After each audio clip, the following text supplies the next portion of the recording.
camera. Wait. Oh, God. There we go. Hi, everyone. Happy Memorial Day. Sorry, I did not give you guys a lot of notice about moving the live from Sunday to Monday. I have been out on the water since Friday.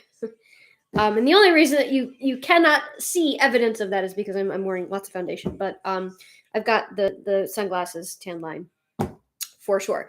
But it was, holy cow, so much fun. So I figured we'd kind of talk about that. But first, I finished the tulle skirt that you saw me working on last week. And I wanted to show you the outfit. So here's the outfit. I love it. And it turned out pretty perfectly. So I'm pretty happy with it. I just finished the fasteners. I kind of, polished it up a little bit, and this is a finished product, and it's wonderful, and I'll be wearing it to our Pride Parade. So I'm very happy about that. And also, I don't know if you guys remember last year, I did kind of like a Pride-themed test. So this, and she looked much like this. It's just the same wig, same little, glubby things. Different corset, because they did not have this corset at that time. So I think that this is now going to be the new Pride test. I've practiced the makeup already. I probably won't be doing this right here. This took way too much time. These are all just like sticky jewels, like sticker jewels. Same with my eyes. But yeah, I think this will be the outfit. So anyway, the family went down to the beaches, the Florida beaches. And the weather was perfect. I mean, Saturday was a little bit windy, so it was a little choppy. And we kept getting blown, like if we were trying to drift, do a drift, we kept getting kind of blown off the drift. But then Sunday was absolutely incredible. I mean, the water was glass. There was a slight breeze, so it wasn't oppressively hot. And the water was so clear. So clear. I don't know if you guys, if you live in Florida, you probably know. So the clarity of the water changes greatly from like the top of the state to the bottom of the state. So the more south you go, the clearer and bluer the water gets. So you hear like Keys water. Keys water is super clear. I mean, it's like swimming pool clear. And of course, the Keys are the southernmost tip of Florida. Whereas, say, Daytona Beach, the water is usually kind of brown and like kind of gross. And Daytona is, I want to say they're north of where we are. And then the Gulf beaches are, I think, the prettiest. And you kind of get like a mixed bag. Like on good days, you'll get, clearish water. On not great days, you'll get brown water. That's gross. But the water down where we were was just gorgeous.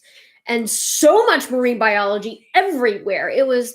I've never seen it that active. I mean, there are pods of dolphins, and we saw like 3 sea turtles just in the bay. It was real weird. They usually like to hang out like way offshore. And the dichotomy between all of the marine biology that we saw and the fact that we almost got completely skunked is the irony is not lost on me. I did not start catching fish until like late last night. Well, not last night, but like late last evening. My other fishing partners, family members, made out way better than I did. In fact, so I don't know who here is familiar with like fishing and boating and such. I've basically grown up on a boat.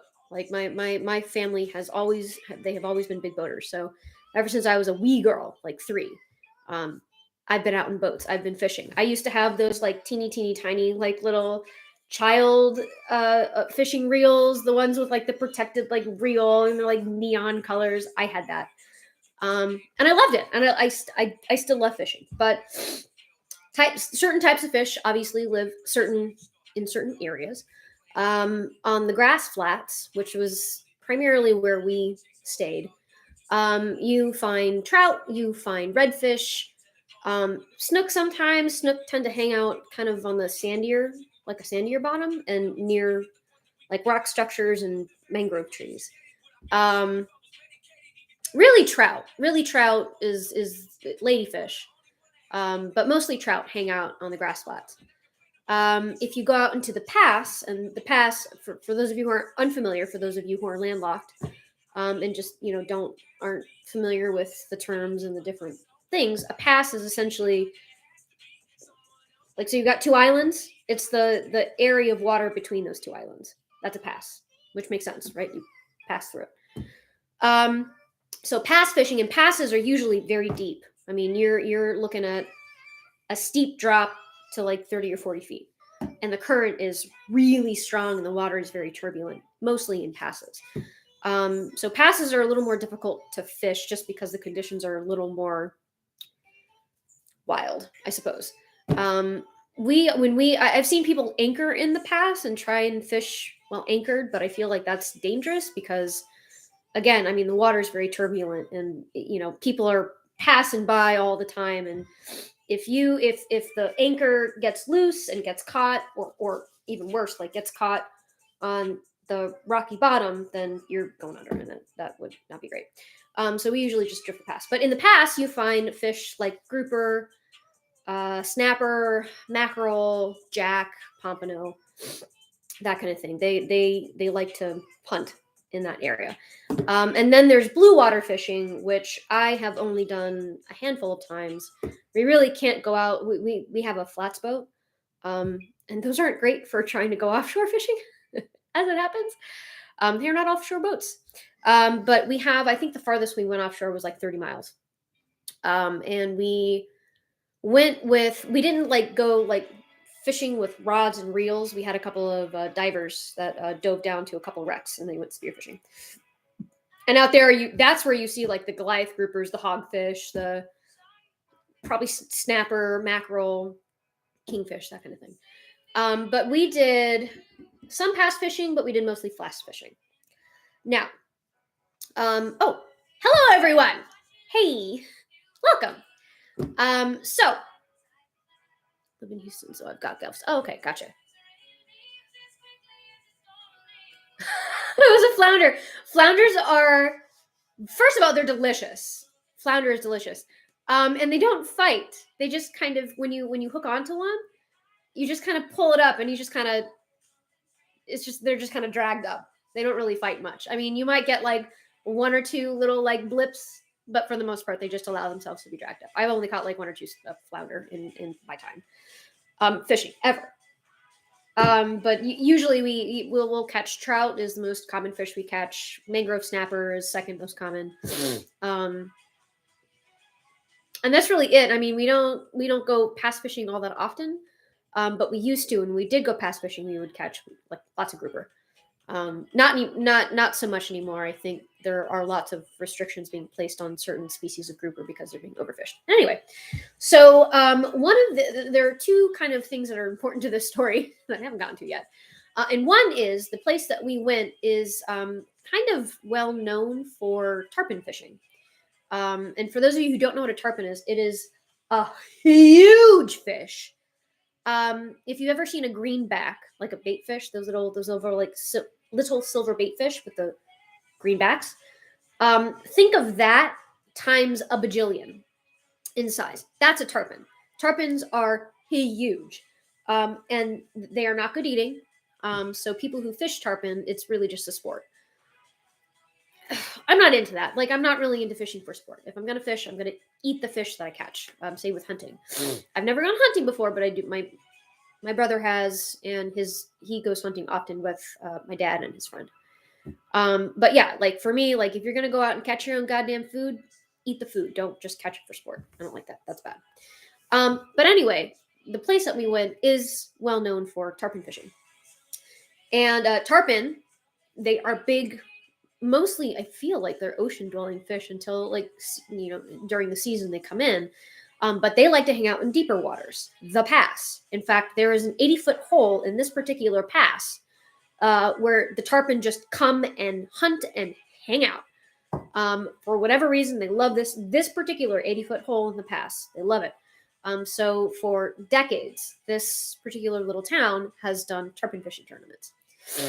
But the key point of that whole story is that tarpon like to hang out in the pass. They don't really like to hang out in the flats. They don't really, and if they do hang out like in the blue water, it's usually closer to shore during season.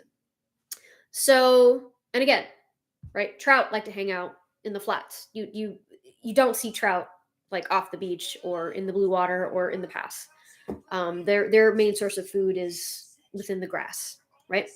So the first day we went out, I got completely skunked. I caught absolutely nothing.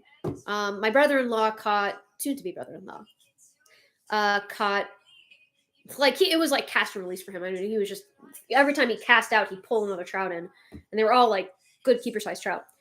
But nobody else caught anything.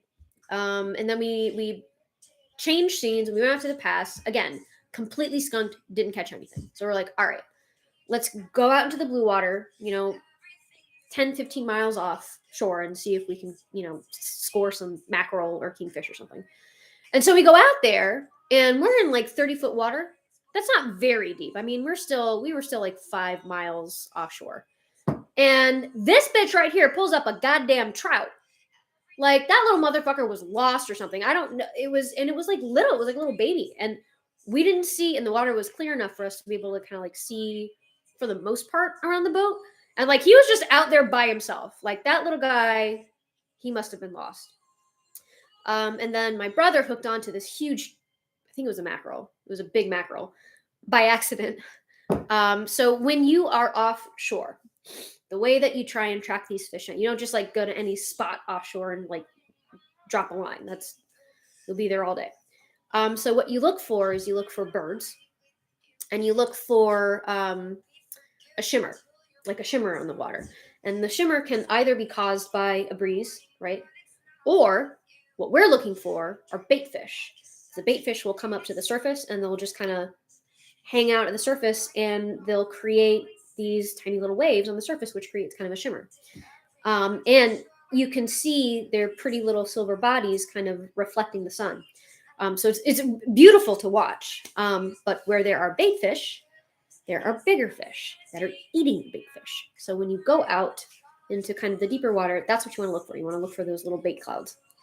And we were just kind of like cloud hopping, bait hopping, just hopping from bait cloud to bait cloud to bait cloud school. I don't think it's called a cloud. I think it's actually just called a school of bait fish.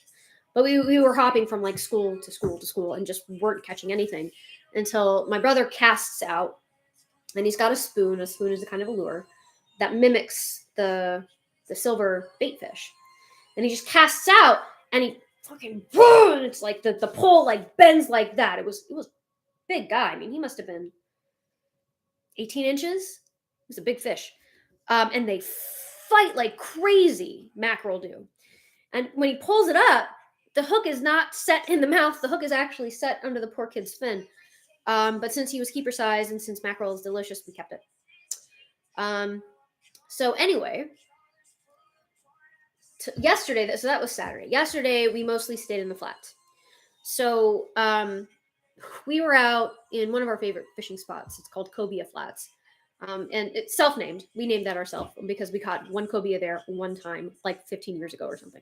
So it's forever now, Cobia Flats. And again, like we're just getting skunked. And flats, like there are what are affectionately referred to as potholes. And they're really just breaks in the grass. So just like sand breaks in the grass. We call them potholes. And for whatever reason, fish like to hang out around, like right on the rim of those potholes. They like to hang out. I don't know why. Not sure. But when you're casting, that's kind of where you want to aim. If there are potholes, you want to aim towards the potholes. So there was this big pothole right by kind of where we were fishing. And I noticed something big moving, like in the sandy area, right? Because you can see the dark shape over the kind of lighter sand. And I'm like, what the hell is that? So we've got like a tuna tower on our little flats boat. So I climbed up to the tower and looked over and I was like, holy shit, that's a fucking shark. I mean, it was like a 4-foot shark. It was a little black tip. It was, we were not talking like a tiger shark or a bull shark, but I mean, it was a 4-foot shark. And I'm watching it. I'm seeing other movement kind of around the perimeter of the grass. And there were 5 sharks, and they were each like 3 or 4 feet long, black tips, that were just cruising around this hole, just circling around this hole. And there was nothing in the center. Like, we couldn't see anything. I imagine they had scared any life that had been there away. But shark is actually, if you get them young enough, very tasty if you catch them. They kind of taste like a cross between tuna and swordfish. It's a very meaty fish. You cook them in like steaks, not really fillets so much. Like when a long time ago, we went white tip fishing because there's this little sandbar like off of one of the islands that we would frequent. And it was just a haven for baby white tips, which are delicious. And when we pulled up, must have been like 3. And the way that my mom prepared it is she cut it like a steak. So when you fillet a fish, what you usually do is you make an incision right behind the gills. You make an incision right before the tail, and then you cut right below the dorsal fin, and then right at kind of where the belly is. Obviously, first you got to gut the fish, but with a shark, it's just, here's the shark, just boop, boop, boop, boop, boop, right, because it's cartilage, they don't have bone. And that's how she prepared them. She with chili powder and paprika, like kind of blackening season, and it was chef's kiss. It was very good. So we were like, oh shit, because we bought a bunch of tarpon love crabs as bait, and we had like hooked on to a couple of smaller fish that stole the shrimp that we had gotten, so we kept them to use as bait. So my husband had it was a fish. It was like a bait fish, and he'd hooked it, and he threw the line like literally into the center of these circling sharks, and they did not fucking touch it. They stayed away from it. They completely ignored it, like despite the fish openly bleeding around them, which we thought was very odd. But yeah, so we did not catch sharks at that time. However, as my husband is casting into this like shark den, my dad we had 2 reels, we had 2 poles rigged for bait, like live bait. Everything else we just have been using lures and like gulps and stuff like that. So my dad took the other reel and he just casts it out, and immediately upon hitting the water, something hits it, like something big hits it, just takes it straight down and runs. And my dad was like, whoa, my God. And then we see it is a fucking tarpon in the flats. This thing was like an 80-pound fish. And we knew this because it jumped. Tarpon are extremely difficult to boat. Extremely difficult because they're so big and they fight so hard. And one of the things that they do to get the hook out of their mouth is they jump. So he only had to jump once, and he got the hook out of his mouth. But like once in a lifetime, like that shit doesn't happen. Especially, I mean, like consider the odds, right? If it is a school of tarpon, and they're in a hole, and you cast down, sure as shit, you're probably going to pull one up. The fact that they don't like to hang out in the flats probably means that there aren't a whole lot of tarpon in the flats. In fact, that guy was probably the only tarpon out there in the flats. And the fact that my dad cast exactly to where that tarpon was, because I mean, it was instantaneous. As soon as that bobber hit the water, just he hit it. Insane odds. So like that made our day. We were just like, oh, that was the coolest thing in the world. And so we hung out at the flats, right? Because it was great. Everybody else was catching fish except me. So we had, at that point, we put both of the live bait rigs on the top of the tuna tower, and we just kind of let them go. And then the rest of us just were fishing with lures, spoons and gulps and that kind of thing. Again, I caught jack shit. My brother-in-law, again, pulled, it was like cast and release for him. It was crazy. And all of a sudden, out of the corner of my eye, I see one of the poles do this. And I was like, shit, where's the bobber? The bobber's gone. So we were like, fish on. So everybody runs to the back of the boat. And, my little brother gets the reel and he's fighting it. And I mean, this is a heavy pole. This is a deep sea fishing pole. And it is bent. And as he's fighting, the other one starts to do this. And so my husband, he gets a hold of it. And they're both like fighting at the back of the boat to get these fish in. We didn't know what they were. They weren't fighting like tarpon. Nothing was jumping or anything, but holy cow, they hit hard. So there were a couple of fish that hit really, really hard. Snook hit really hard. And what they do is they take it and they just dive down. They run. Grouper do the same. Because they're in the past, they'll dive straight down, and what they'll do is they'll go into the rocks, which is something that you want to try and avoid. So you want to try and get the reel up as much as you can if you have a grouper on, because what'll happen is if they go into the rocks, it'll cut the line and then you lose them. Ladyfish are really hard fighters, and catfish are so much fun. Terrible to eat. I always feel terrible when I catch a catfish because I know I'm never gonna eat it, and obviously that's probably very traumatizing for the fish.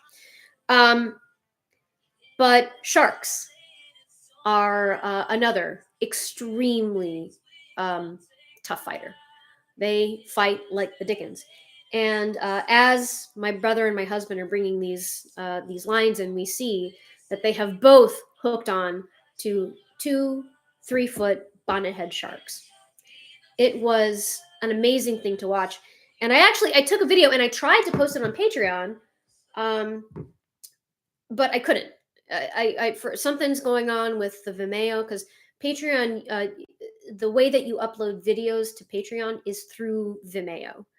And for whatever reason, Vimeo has just not been working for the past few days, because every time I try and upload a video to Patreon, just uploading it from my library, it doesn't work. So now I'm going to have to like play around a little bit more. I'm probably going to have to post them on YouTube and then just copy the link to Patreon so that you guys can access it there. I did not want to post the catching the sharks to YouTube because we didn't eat them. We didn't keep them. And I did not want to be tagged for being cruel to animals. But I have it here and I can show you now. So, and while I do this, I'll catch up on comments because I know I've just been sitting here yakking at you. All right. What we got?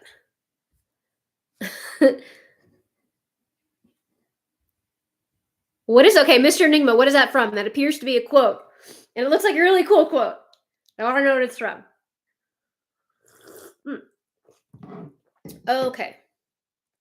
So,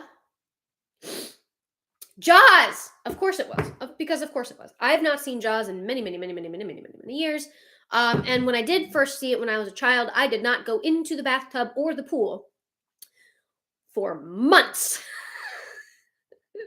Very healthy respect for sharks. Okay.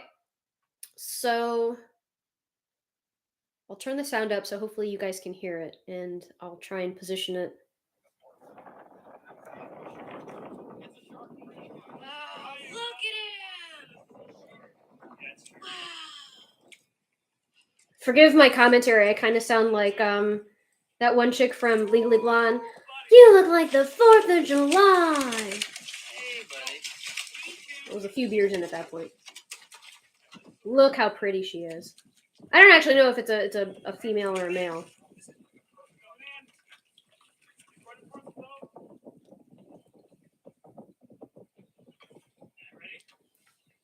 Yeah, maybe it's about like 2.5 feet. Not 3. No, that's probably 3 feet. So that was the end of that one. I took another video of the other shark that we pulled up. And apparently, not apparently, when you catch a shark, if you are catching a shark to eat a shark, first of all, always have a gaff handy. A gaff is just a big hook on a stick to knock it out, because their teeth are very sharp and they are very unhappy to be out of the water on your boat. And they are literally fighting for their lives. So the first thing you want to do when you get a shark on board is you want to knock it out. Some people I've actually seen bring guns on board and they shoot the shark. That's a terrible idea, because if you shoot the shark and the bullet goes through the boat, now you have a hole in your hull, which is terrible. But then the next thing that you have to do almost immediately, if you want to eat the shark when you get home and preserve the meat, is you have to do what's called bleed it, which is very gruesome, but very necessary. And why, I don't know. I don't know why it's necessary to bleed a shark, but the way that you do that is you make an incision right behind the gills and just essentially let them bleed out. Again, very gruesome, but sharks are very tasty. So if that's what you want to, if that's how you, if that's what you want to eat, that's what you have to do. Oh, okay. So the link did not play the video, but I could download it to watch. Interesting. I'll play around with it some more. I've already reached out to Vimeo to see what the deal is, and of course they've not responded to me because they are a gigantic multi-million-dollar company, and I am just one person. But yeah, so that was our weekend. It was great. We After we boated the sharks, my dad jumped another tarpon. It was a different one this time. It was a bigger one, which makes me think that I guess for whatever reason, they were starting to move. A bunch of them were starting to move over to the flats. That's the only explanation I could think of for why those tarpon were there. But this one was like 100 pounds. It was crazy. But we got back. The house is back through this like little like canal system. And there is amazing mangrove snapper fishing back there. So because I got completely skunked, I implored my father to stop at the spot where all the mangrove snapper are. And I was the only one who was bringing them up. So I felt vindicated. But those are also a lot of fun to catch. And I think like to keep them, they only have to be 8 inches. Just because there's so many of them. Nobody cares about preserving mangrove snappers unless and until they are overfished, and then I'm sure people will care about preserving them. But so yeah, it was a lot of fun. But before we went down that weekend, my wig is falling off. Now I look like a thumb. Oh my god, that's so much cooler. Jeez. Oh, okay. Sorry guys. This is bugging me. Okay. So, but before we went down to the beach, I did a couple of things that I'm very proud of having done. I am more of a proponent. I am more of a proponent of purchasing experiences over and above stuff, because when you die, you're not going to be able to enjoy the stuff, right? Well, I guess you can enjoy the stuff while you're alive, but I think it's more. I think experiences are more valuable. So I had been wanting. I'll premise this by saying that when I was a little girl, I took sailing lessons.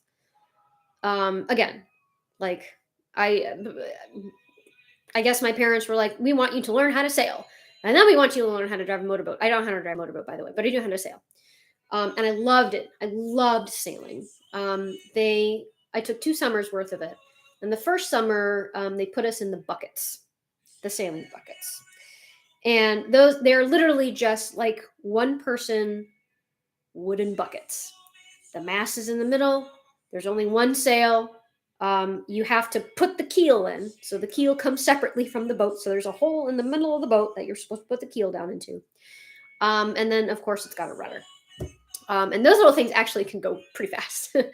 But once you graduate from the little sailing buckets, you graduate up to what's called a 420. And those are 2-person boats. They've got one main sail and they've got a jig in the front. And, of course, the keel and the rudder. And I believe that the keel is attached to the boat, so you don't actually put the keel in the boat before you want to go sailing. And they can be 2-person or they can be 1-person, and those things are so fast. Oh my god, they're so fast. I remember, I was in middle school, I think, by the time I got to that point where I could sail the 420. I took one of my best friends out who had never been on a boat before. So I don't know what the hell she was thinking. I don't know what the hell I was thinking, agreeing to allowing her to come with me. But she did fine. She was a trooper. But it happened to be a particularly windy day. And like 2-foot waves in a 420 are big fucking waves. Because the 420 is a small fucking boat. And the wind was whipping. And it got to the point where the boat was like that in the water, right? So here's the sail, right? Because the wind is catching the sail and pushing the boat thusly. So to counter that, I was kind of sitting here and leaning out from the boat, hanging on to one of the ropes. I think it was a rope, and then there was another rope that kind of no, there wasn't. One rope and then the keel. So this not the keel, Jesus Christ, the rudder. So I'm like hanging over the side of the boat, and we were gonna tip. We were gonna capsize. The wind was blowing so fast. So I had my friend come up next to me, and we were both kind of like just hanging on for dear life, like over the side of the boat, just trying. But oh my God, we were flying. We were going so fast, lightning speed. It was amazing. That was a huge tangent. But it is to say, I love sailing. It's a lot of fun. It is such an adrenaline rush. And I have always wanted to learn how to windsurf because seems like the purest form of sailing. You don't even have a goddamn boat. It's just a sail attached to a board, and you stand on it, and you are at the mercy of the wind. So it sounds really, really cool. So there happens to be a big windsurfing, kite surfing, foil surfing community in my city. And so there are lots of opportunities to go and get lessons. And so that's what I did. On Thursday, I got a windsurfing lesson. And, I've not been sailing for, how old am I? 20 years? 20 years? More than that? More than 20 years. It's been more than 20 years since I have set foot in a sailboat. But I still have that understanding. I still, I know what kinds of knots I have to tie. I know what most of the, the lingo is. You got the attacking and a jibe and the boom and the mast and the clue and all that, all that good stuff. So I figured, I was like, all right, well, I'm at least one tiny step above a complete novice who's never been out in the water. Oh my God, it was so hard. So I don't know if you guys are aware, but the mast on a windsurfing board is like on a swivel. So it doesn't stand up straight. You have to hold it up straight. And not only do you have to hold it up straight, but you have to, if you guys have ever seen, I'm sure you've seen a windsurfing board. Sail, and the bottom of the sail is near your feet. That's not the boom. Usually that is on a sailboat, on a regular sailboat, where the sail attaches to like the bottom, that's the boom. Not on a windsurfing board. The boom is actually a separate piece that you have to put over the sail, and it doubles as a handlebar, and it's shaped almost kind of like a fish, like a teardrop, and you put it over the sail. So the bottom of the teardrop goes at the front of the sail, and the end of the teardrop goes at the back of the sail, which makes sense, I guess, aerodynamically. It is so hard because you are having to use all kinds of muscles in ways that probably you have never used them before, because not only are you having to use your core muscles and leg muscles to balance on this board, but you're having to use those same core muscles to wrangle the wind with the sail. Obviously, your biceps, your forearms, all this, because you're having to hold on for dear life. It was monumentally difficult and as much fun. It was so much fun. It was so much fun. I ate shit so many times. I guess because the wind was going. I mean, it was like 12 knots or something. The wind was going fast for me. And it was not, wind is never steady. It's never like a steady force, because you're going to have gusts. You're going to have pockets where there's not a lot of wind. And that all matters greatly when you are on a windsurfing board.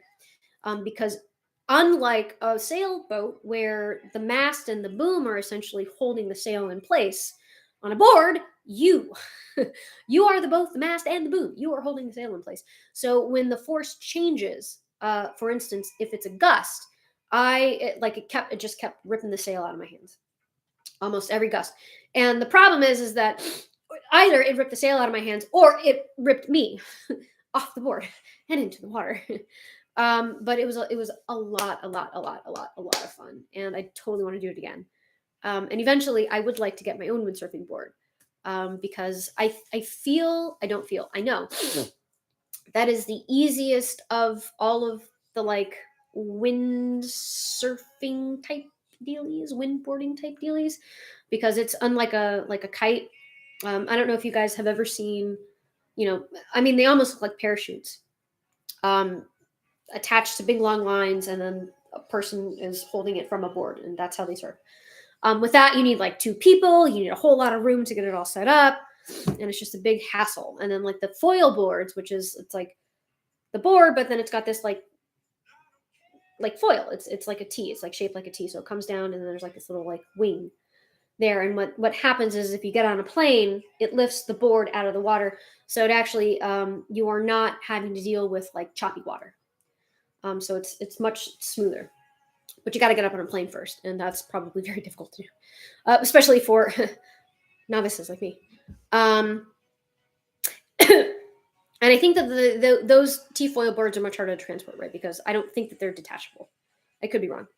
But my instructor was saying, I was thinking of getting a sailboat. He's like, just get a windboard, like a windsurfing board. It's like, it's literally, it's a sailboat, but lighter. You can carry it by yourself, and far less hassle, and you are more in contact with the wind than you would be on a sailboat. I was like, yes, this makes all the sense in the world. I will do that. Eventually, hopefully.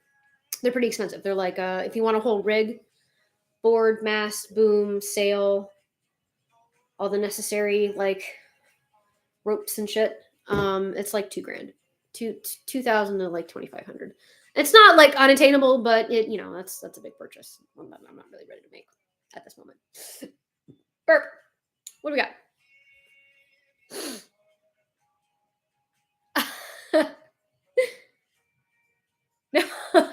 Rainbow sheep. I love it. I'm totally happy with that.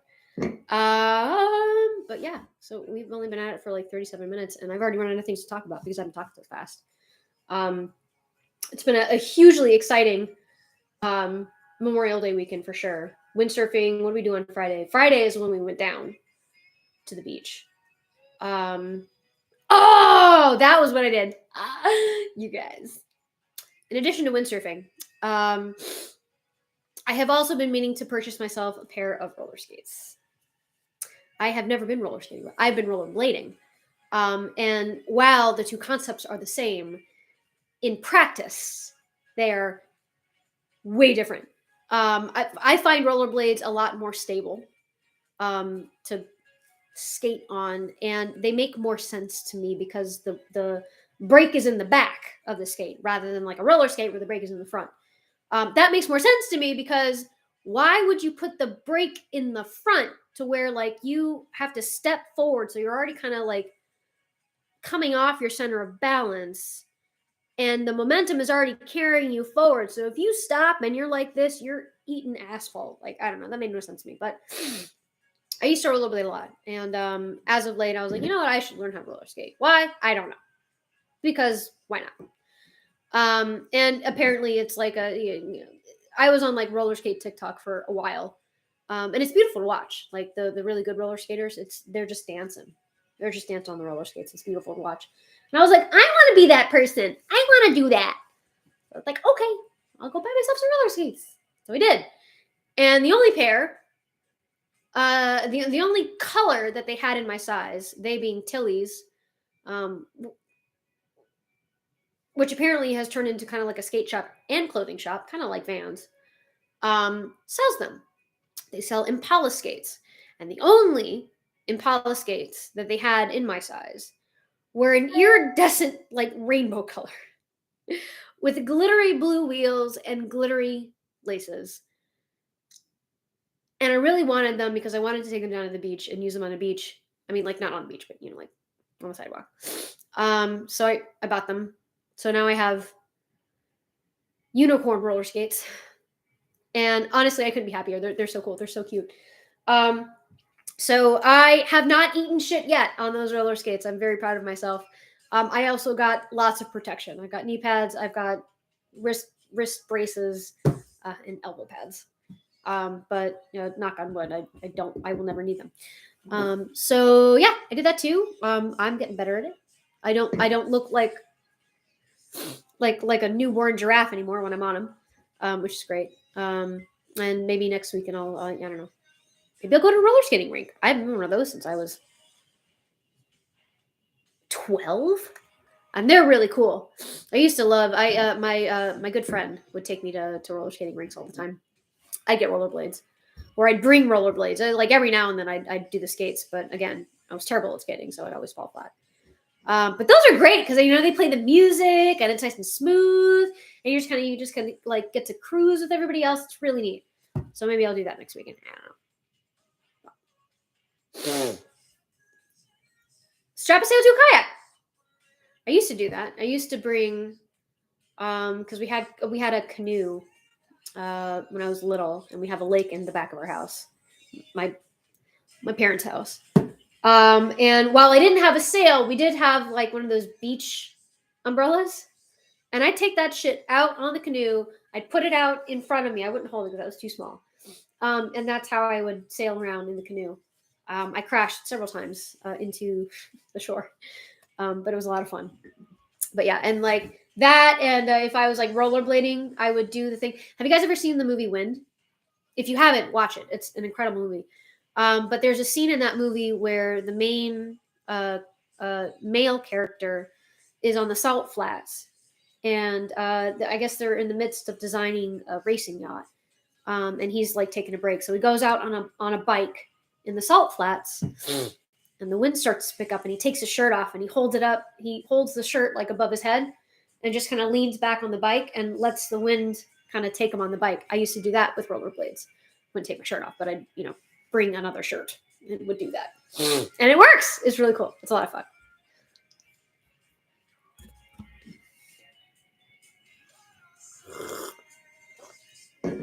Wait a minute, what? Amber Heard claiming her lawyer's expenses on her insurance? Wait a minute. Let me think about this. The reason I'm thinking about it is because no, I can't. No, she can't. I don't know what kind of insurance it is, but I don't like just regular insurance. Honestly, I'd have to look at the insurance policy. Because the reason I say that is it's not as awful, I think, as people might be making it out to be. Again, I mean, it depends on what the insurance policy is for and what it says. I don't know if, as like a public figure, I'm sure they have different kinds of insurance. I don't know if they have an insurance specifically for this kind of thing. But home insurance policies actually have what's called liability insurance. And that covers everything: attorney's fees, damages, medical costs. That covers everything. If somebody gets hurt in your house. So, for example, one of the only third party liabilities cases that I ever had, because I don't take them because I don't do injury stuff, because was this little girl who was over at her grandparents' house for a birthday party. And her grandparents had a big fire pit out in the back, which they thought they had extinguished the night before. Turns out they did not. There were still hot embers underneath a layer of ash. So, for whatever reason, this 3-year-old little girl was possessed to walk on top of this fire pit and without shoes on. And she ended up getting third-degree burns on the bottom of her little feet. So her mother sued her husband's parents. They weren't her parents. She sued her husband's parents. And what happens is I'm trying to think of like the procedure by which, but it doesn't matter. But essentially, we represented the grandparents, like on one, and then their home insurance company was the entity that was paying our fees. So they paid our fees. They paid damages when we settled the case. They completely took care of it. So if Amber Heard is claiming attorney's fee, is saying that her insurance is going to pay for attorney's fees, I am not shocked, because that's kind of an interesting way of putting it, and I'll have to look into it a little bit more. That sounds kind of like a media like bite, like a sound bite. But it is not out of the ordinary for an insurance company to pay fees in connection with a lawsuit that arises from an issue that is covered under insurance, if that makes sense.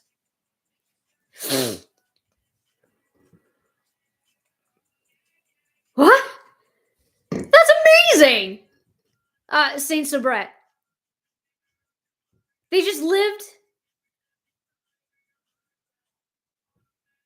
Are there pictures? I would love to see pictures. That would be so cool. What a cool place to live. Oh, that would be that's so much potential to make that the coolest place in the world, for sure. Oh, that's so neat.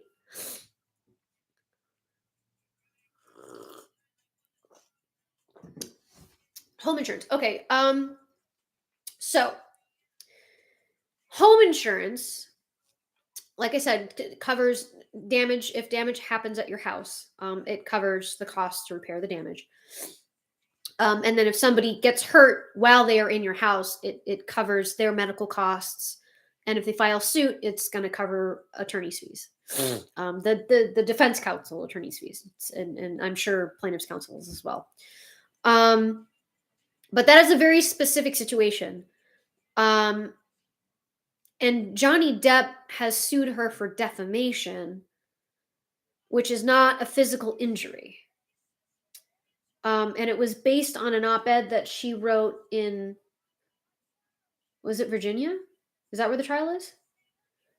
So arguably, if she's going to try and say he was injured by me, and again, liability insurance is a very specific type of injury. It is a physical injury. Somebody has hurt themselves. They've injured themselves. It's not psychological. It's not, reputation. It is a physical injury.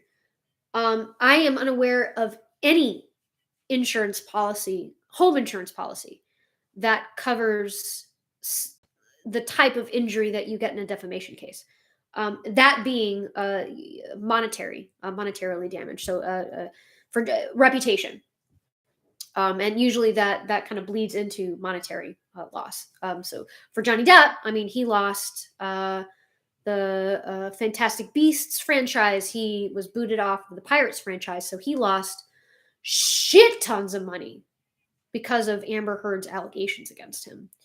And I imagine that's what he's claiming. And I don't know, and like that is a compensable damage. That is a quantifiable damage. Like he can write it down. He can say, I was gonna make that much if I went through with it, but I didn't because of you. So here's the thing.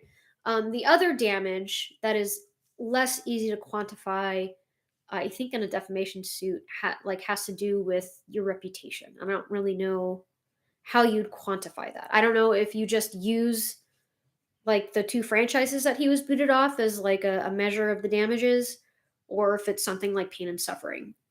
And I mean, maybe that is also something that you can recover in a defamation suit, pain and suffering.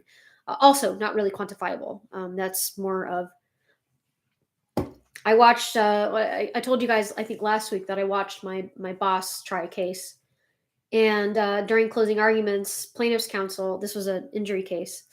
It was actually a third-party liability case. Some woman claims to have tripped and fallen. She fell backwards. I'm not sure how you trip and fall backwards, but that's what she was claiming, and knocked her head.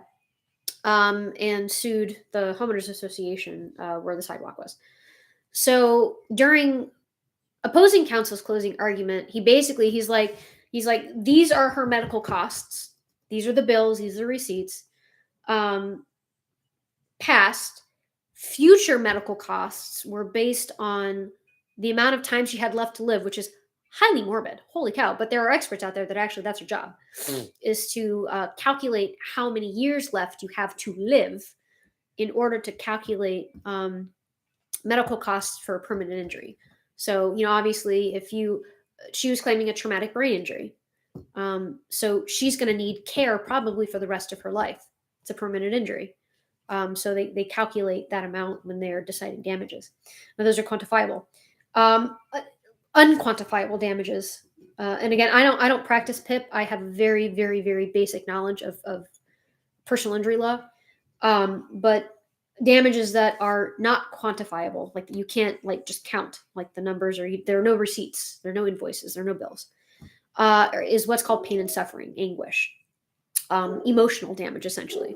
So when he was giving his closing argument, he basically is like, you decide. And I've never seen that. I'm like, what? You're not giving. You're just letting them decide how much to pay your client for pain and suffering. Like, what? Usually, that's not how you do it. Like usually, you give the jury an idea of the amount of money that you want them to pay your client, right? Like you're like pain and suffering. This is the value that we're placing on that pain and suffering, and this is what I think you should pay my client for pain and suffering. This guy was just like, figure it out, whatever you want. So as far as like defamation and Johnny Depp's trial and damages, I honestly have no idea, other than like the quantifiable amounts and damages. What else he'd be entitled to if he won the trial. So that was a very long-winded way of saying it seems odd that she is trying to claim attorney's fees on insurance. But again, like I haven't seen her insurance policy. I don't even know what kind of insurance it would be. Again, I imagine that, you know, celebrities and public figures probably have several different kinds of insurance. I remember there was a dancer who insured her legs specifically. So there you go.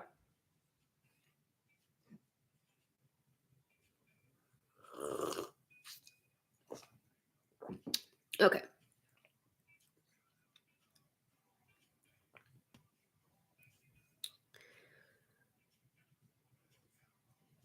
Oh, okay. Steve so Brett talking about the roller skating. That is so cool. That is the coolest thing in the world.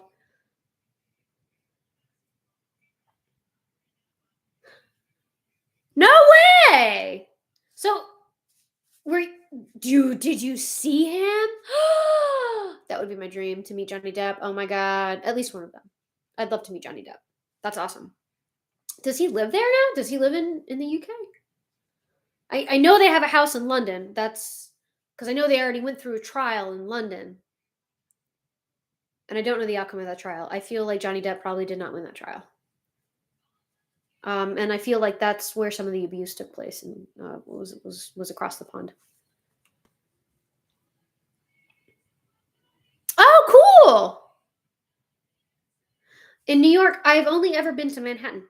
I've never been to upstate New York. Manhattan is glorious. All kinds of very interesting things in Manhattan. Emotional damage. God, he's my favorite.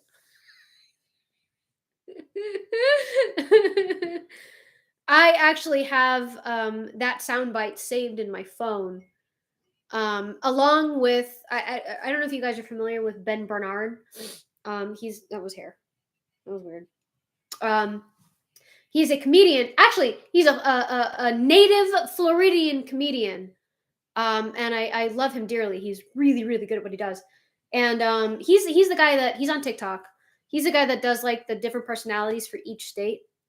And of course, like the Florida character is obviously over the top. But he does this thing where he's like, wow, very sarcastically. And I also have that saved on my phone so that whenever like opposing counsel or my client does something stupid, and instead of getting mad, I just pull up that soundbite and I'm like, wow. And then I feel better.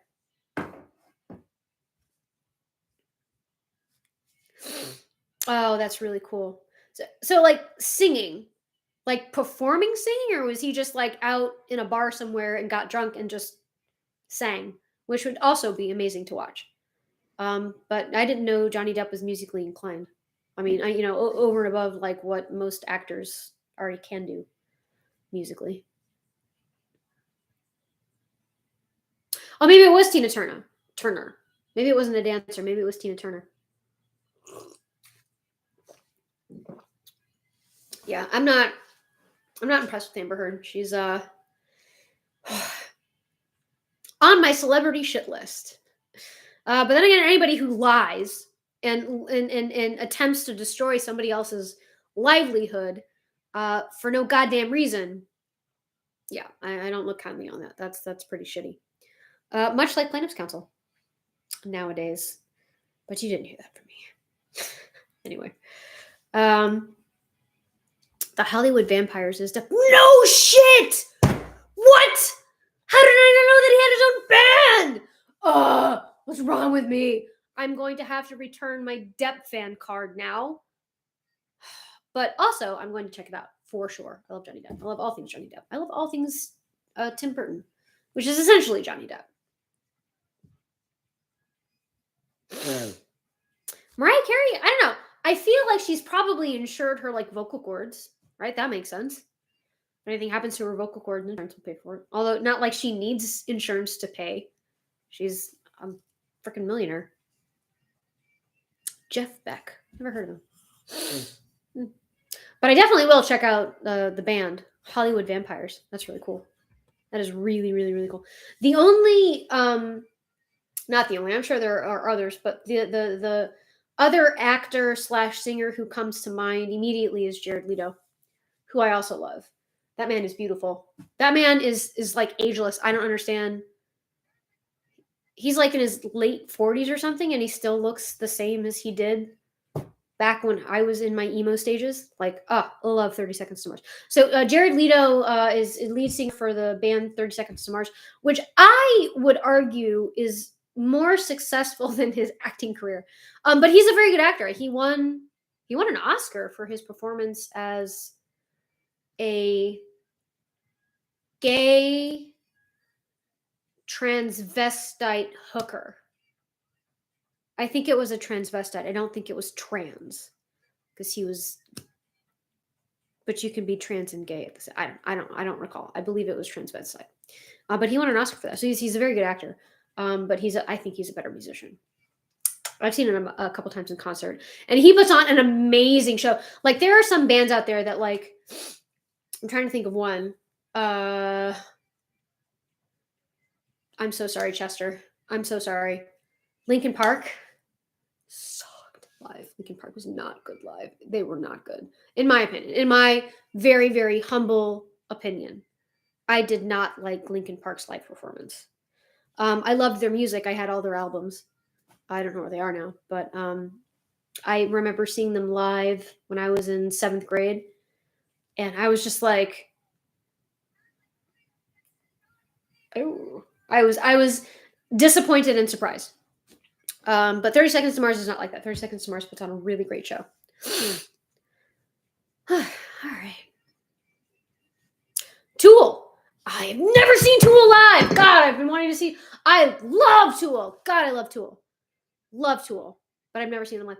I also have never tried Maynard's wine. He's got his own wine.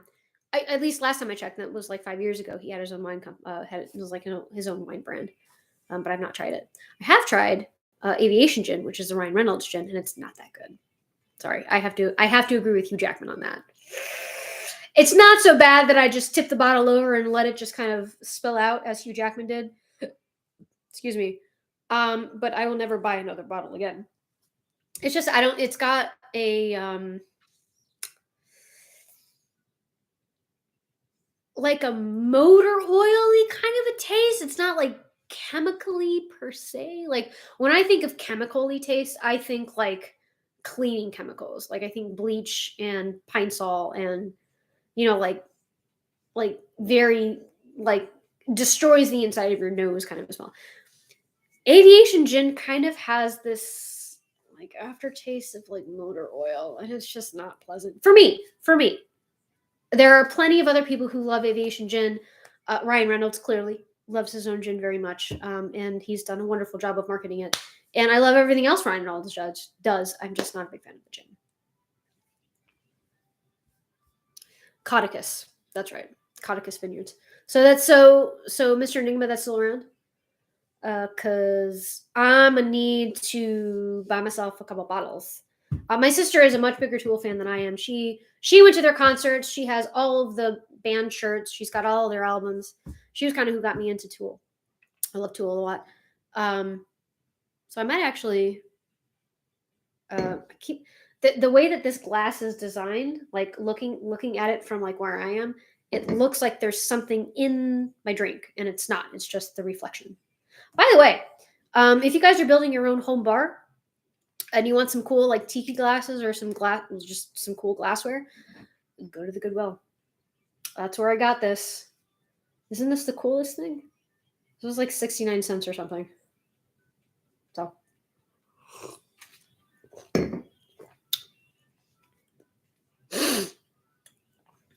Most men. Oh. Apparently, no, not apparently, because I've had scotch before. That is what scotch tastes like to me. Scotch tastes like motor oil, and strong whiskeys taste like motor oil, which is why I do not like either Scotch or whiskey. The closest thing I can get to either one of those is bourbon, which is a type of whiskey. Yes, bourbon is a type of whiskey. It just tends to be a little bit smoother, and a little sweeter. Sorry, guys. Sorry, Ireland. So I am subscribed to. I'm not subscribed. I lied. I frequently watch this YouTube channel that's like Irish people react to X, and it's hilarious because one episode they did an Irish person tries to differentiate between American style bourbon and Irish whiskey, and essentially it was never a try and distinguish. It morphed into a which one's better, and by and large, all of the contestants on this show chose American bourbon as the better tasting spirit. Not that I am like a big fan of bourbon, or am particularly proud of having been in a country that created it. I just thought it was very interesting. Right? See, Mr. Enigma knows it's so good. They once did where they tried like American like snacks, and they were horrified. They're like, "What is this shit?" And I'm like, "Yeah, yeah. That's why we're all fat." Oh, that's terrible. I shouldn't judge my own country like that. But I'm not very happy with my country at the moment for more reasons than one. But that's neither here nor there. That is a conversation for a different day.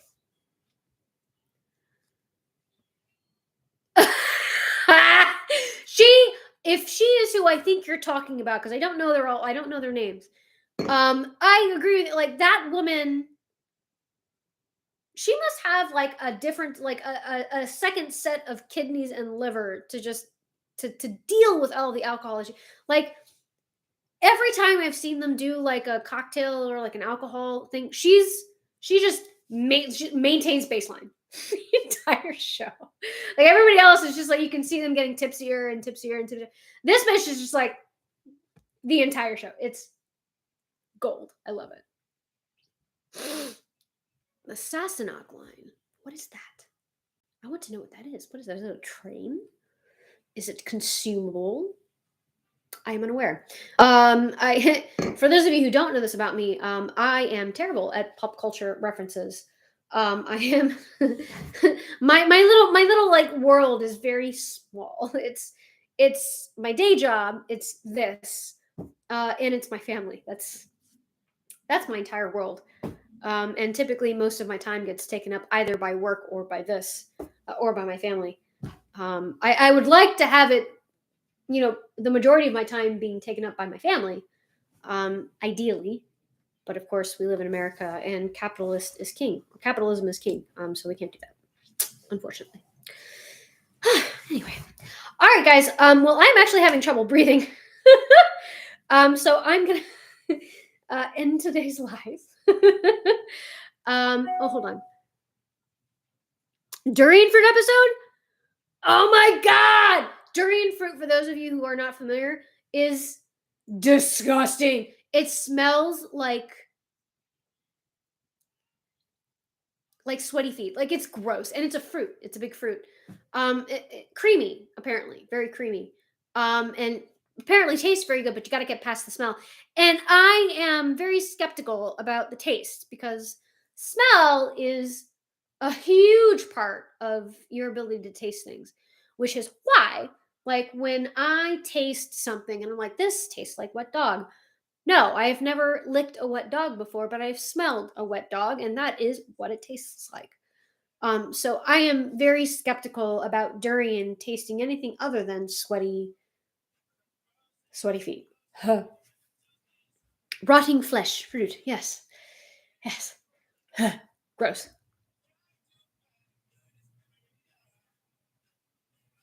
Oh, okay. Okay. Gotcha. Huh. Maybe I'll do that. I mean, I don't know if I have access to durian, but I've always wanted to try. Actually, I do. I think there's an Asian market around here that has durian fruit. I don't know. Maybe I'll try it. If you guys want to see me try durian fruit, I'll do it. I'm just no, fine. I'll try anything once. I'll try anything once. Go and breathe. Yes. Ha! I will go and breathe. So happy Memorial Day to everybody. I hope you guys had a fantastic long weekend. I hope you spent it with your family, or if you didn't, I hope you had an amazing, fun time. I am still waiting on the last bit of that costume that's not supposed to get here. I think till this between June 2nd and June 10th. And once I have that, I will be diving into new content, which I will be able to share with you guys, burp, assuming Vimeo fixes whatever issue they've got going on. Oh, there it is. Sorry. Gotta burp again. It's the corset. It's like it's just forcing all the gas up out of my mouth. I'm sorry. So yes, new content is coming hopefully soon. And you guys will be some of the first to see it. So again, have an amazing rest of your Memorial Day. I love you guys. I will see you soon. I'll see you on Sunday. Hopefully with some new interesting stories to tell. All right, guys, have a good one.